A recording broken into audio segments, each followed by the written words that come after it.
Islandborn by Junit Diaz, illustrated by Leo Esperanza. Do you think the cover is colorful? Every kid in Lola's school was from somewhere else. Hers was the school of faraway places. Mine was from the city so big that it was like its own country. India and Camilla were from a stony village at the tippy top of the world.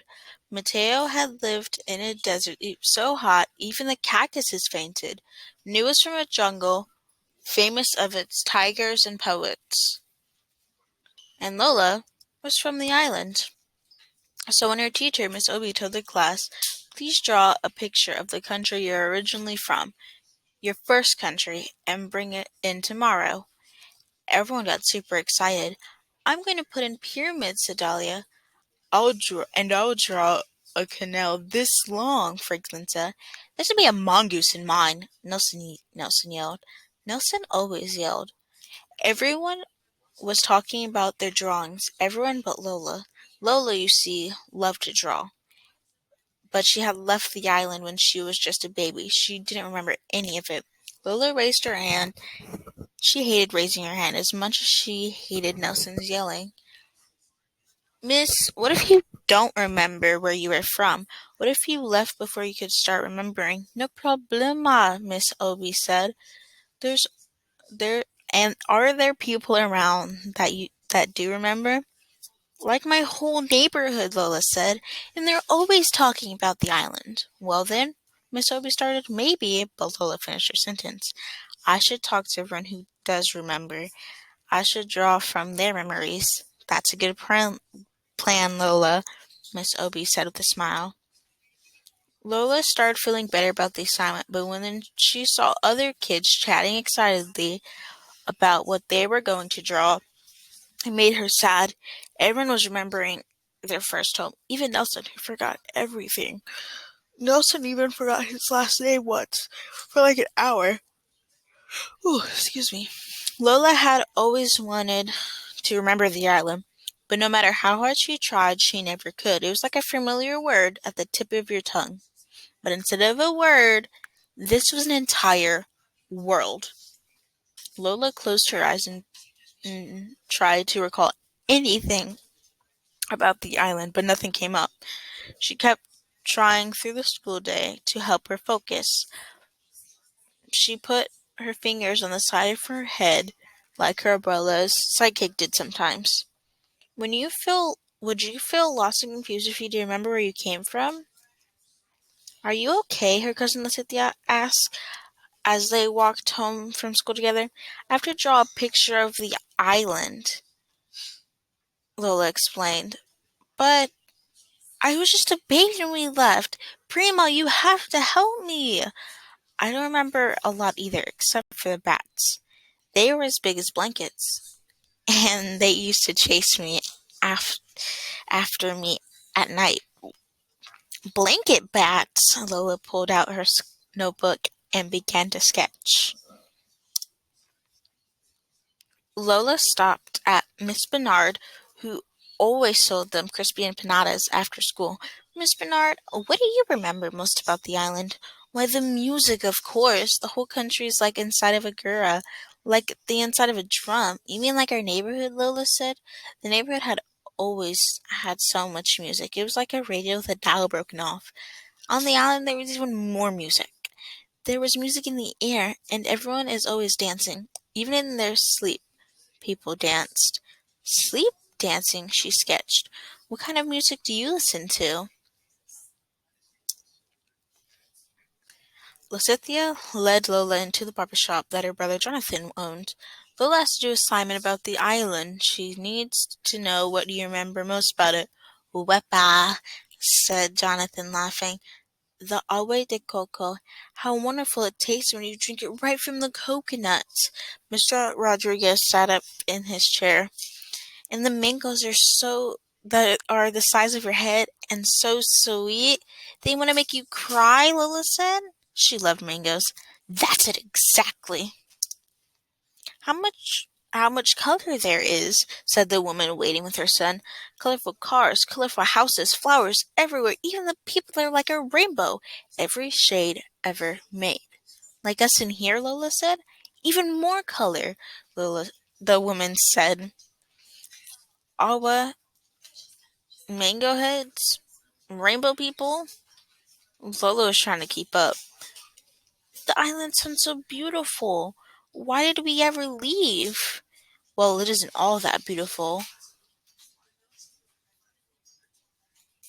the woman's son said. The heat is like the heat is on you like five bullies, the oldest barber muttered. And other things.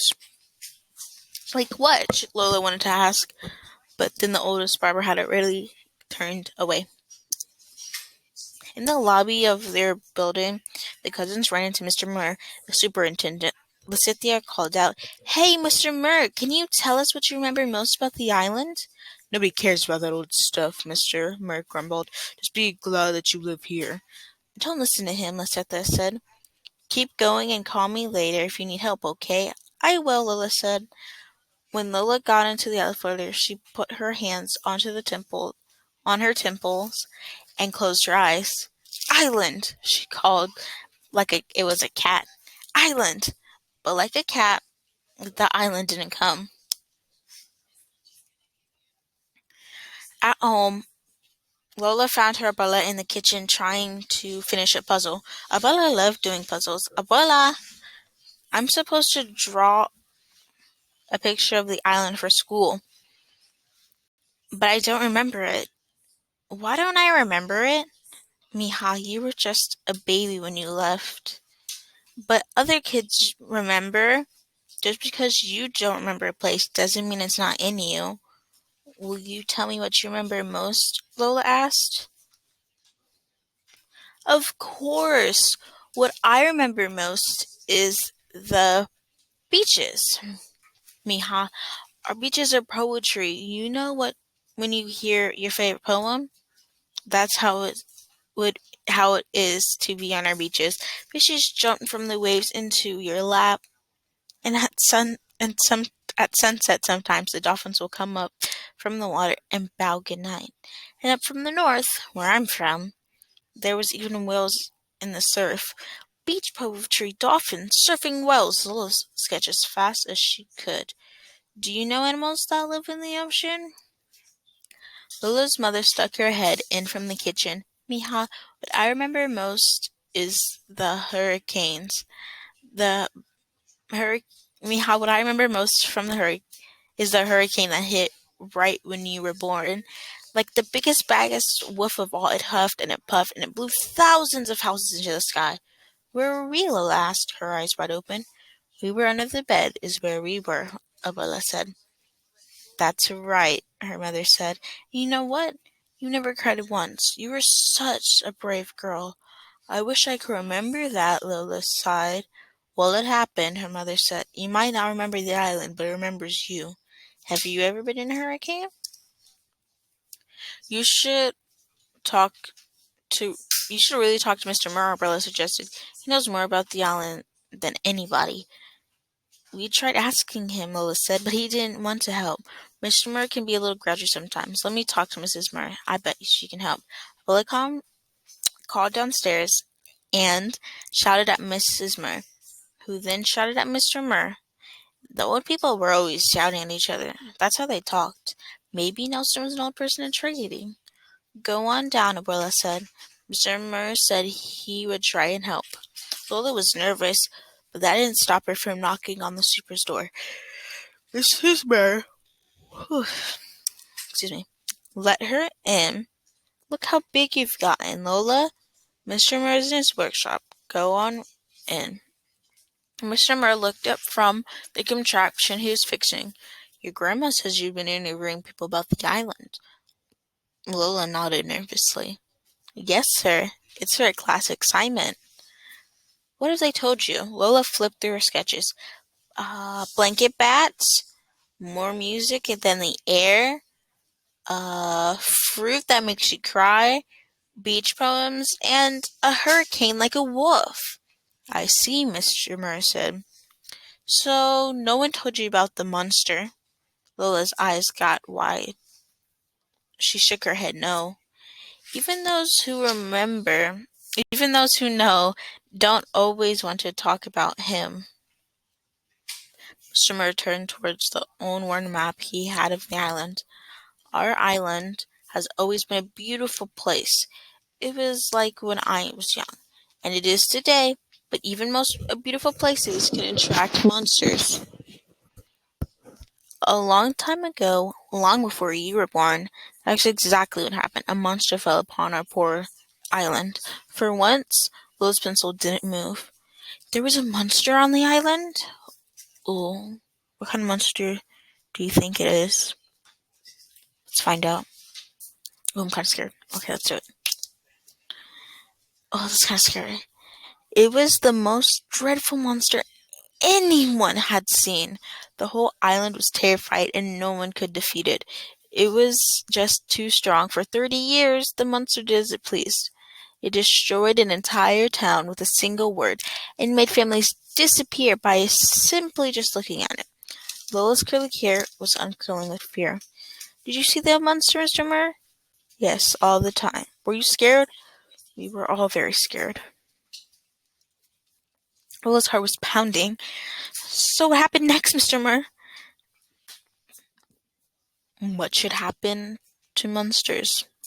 Heroes rose up. Strong, smart young women, just like you, Lola, and a few smart, strong men, young men, too. They tried. They were tired of being afraid and fought the monster. What a titanic battle it was. It was like a whole island shook from the struggle. The monster tried all of its evil tricks, but in the end, the heroes found the monster's weakness and banished it forever. Awesome. Wow, Lola whispered. What happened to the heroes? No one really knows. It was a long time ago. Mr. Murr took off his glasses and sighed. Well, anyway, you should get back upstairs. It's getting close to dinner time. Thank you, Mr. Murr, Lola said. Thank you for all your help.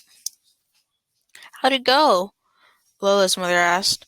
It was really good. Lola looked at the blank page in her hand. Lola spent the rest of the night drawing the island. She started off with one page, but she needed more room. She added another page, and then another, and soon she had a book.